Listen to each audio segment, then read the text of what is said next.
Start. संविधान पर लोकसभा में बहस तो हो गई, लेकिन इसमें संदेह है कि इस बहस से जनता को कोई सही दिशा मिली होगी।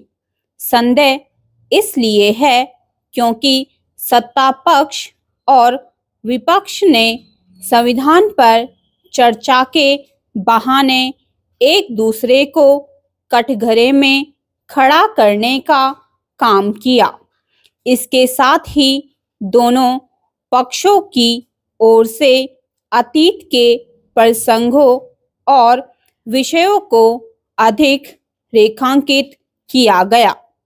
इनमें से अनेक प्रसंग और विषय ऐसे थे जिन पर पहले भी किसी न किसी बहाने संसद के भीतर या बाहर चर्चा हो चुकी है। यह पहले से दिख रहा था कि विपक्ष संविधान पर चर्चा के बहाने यह बताने की कोशिश करेगा कि संविधान खतरे में है। यह समझाने के लिए विपक्षी नेताओं ने जोर तो खूब लगाया, लेकिन वे यह स्पष्ट करने में विफल रहे कि आखिर संविधान को खतरा कैसे है। लगता है कि विपक्षी नेता यह समझने को तैयार नहीं कि लोकसभा चुनाव के समय उन्होंने संविधान के खतरे में होने का जो होवा खड़ा किया था, वह अब असरकारी नहीं रह गया है। विपक्ष के रवैये से यही लगा कि उसे यह बुनियादी बात समझने में मुश्किल हो रही है कि जाति जनगणना कराने न कराने से संविधान की सेहत पर क्या असर पड़ने वाला है। यदि जाति जनगणना इतनी ही आवश्यक है तो नेहरू, इंदिरा, राजीव गांधी और मनमोहन सिंह के कार्यकाल में क्यों नहीं कराई गई।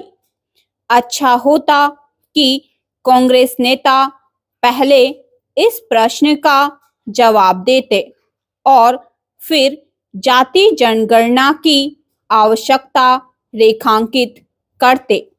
कांग्रेस और अन्य विपक्षी दलों को यह भी बताना चाहिए कि संविधान पर बहस करते समय सावरकर का नाम लेना और मनुस्मृति दिखाना क्यों आवश्यक हो गया था।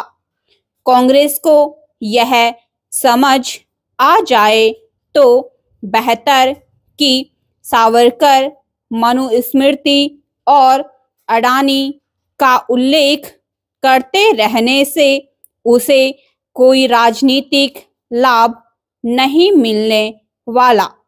कांग्रेस संविधान पर चर्चा करते समय यह भी भूल गई कि वह यदि मोदी सरकार के एक दशक के कार्यकाल का हिसाब मांगेगी तो उसे भी अपने 4 दशकों के कार्यकाल का हिसाब देना होगा।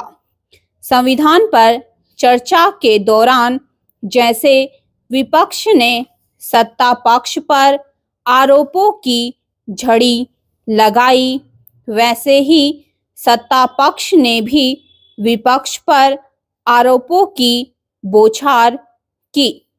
इसकी आवश्यकता नहीं थी।